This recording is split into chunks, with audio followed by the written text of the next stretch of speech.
name is Jeremy, and this is my project.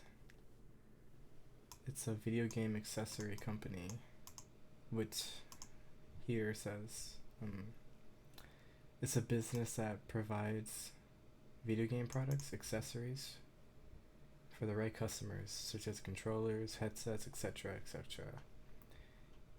We will even provide refurbished products for a much lesser price, just to keep things fair, like how most businesses do it, such as GameStop or Walmart. And in this business, we also plan to sell products such as customizable keyboards, controllers, etc., etc. We believe that this will bring like a lot of exclusivity in the company, since a lot of companies aren't doing this. It seems like there's not many companies out there that allow you to like customize your keyboards or controllers or anything. They always come like pre-made. So for work, each store is small, not too big. So there's each store will require at least one person in the register, at least one sales associate to like guide people in the store, and at least one person for the customer service desk for phone calls and such, and returning products and such. And each location should have at least one manager, like um just like any store would, at least one manager. These are the pay rates. 17 an hour for a store manager, making this much a year. A sales associate is making $10 an hour, making that much a year. Cashier, the same, and key holder, the same as well, making the same amount of money throughout a year, depending on their hours, of course. Each associate in each building, or store I mean, should have at least a high school diploma or GED. They must be at least 18 years old.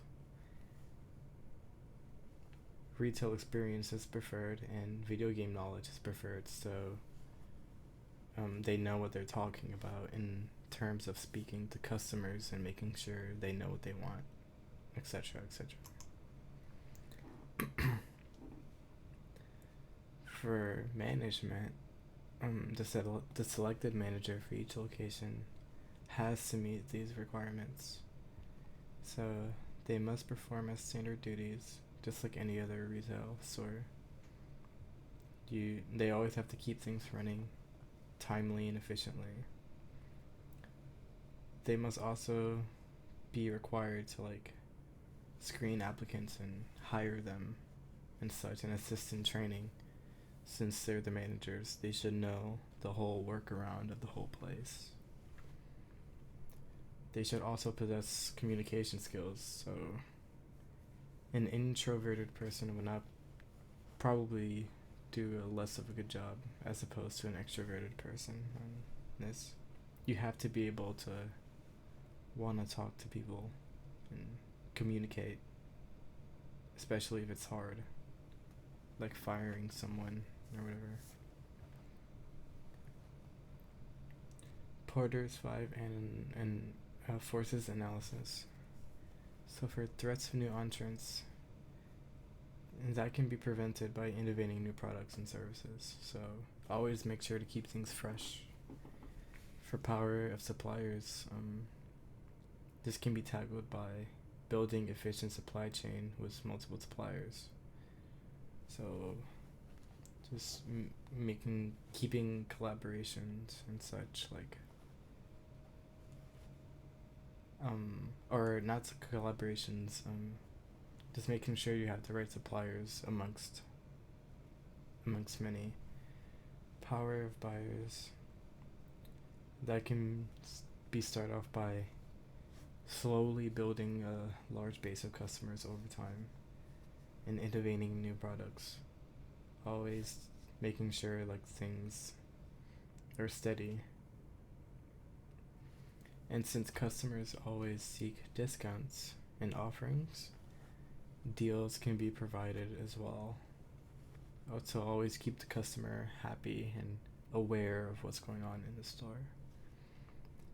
So for threat of substitute products, that can be tackled with by understanding the core need of the customer. So if they're not happy with our products and they're happy with it somewhere else, we can try to like substitute something even better in our locations. And competition in the industry, it can be tackled by having a good differentiation amongst other competitors, so always standing out in the field of competition. You can also just collaborate with competitors, such as like how Microsoft and PlayStation allowed multiplayer amongst other consoles. For the SWOT analysis, there's many strengths. There's mostly strengths, such as the acquired retail chains in the market,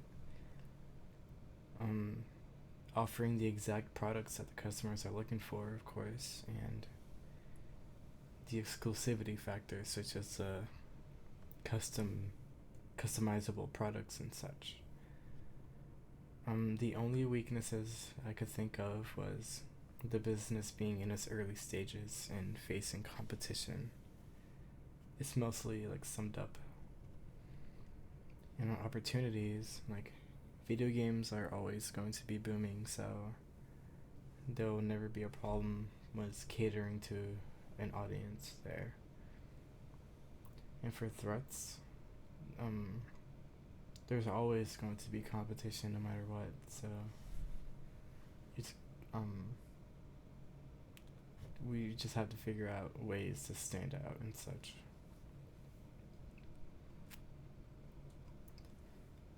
For choice of generic strategies, the cost leadership strategy will help us focus on affordability and accessibility for any store across the globe, such as the brand awareness and sales growth and such. Differentiation strategy will position our product offerings in a way that differentiate amongst the other alternatives, such as customizable products and such. Not many other stores are doing that. For cost focus, we adopt the focus strategy in terms of low cost and offering the best value. By also focusing on product attributes, we will revise our branding strategies and bring continuous changes in our product designing and packaging to satisfy customers' psychological expectations and maximize the value for money. Differentiation focus, we will establish a unique and distinctive brand logo that will create the image of a strong brand in the customer's mind, so that we will always stand out to a customer and outsiders. In conclusion, we hope to keep this business alive for many years and keep the customer satisfied. With confidence, we are certain that customers will be satisfied always, no matter what. And feel free to contact for any other information.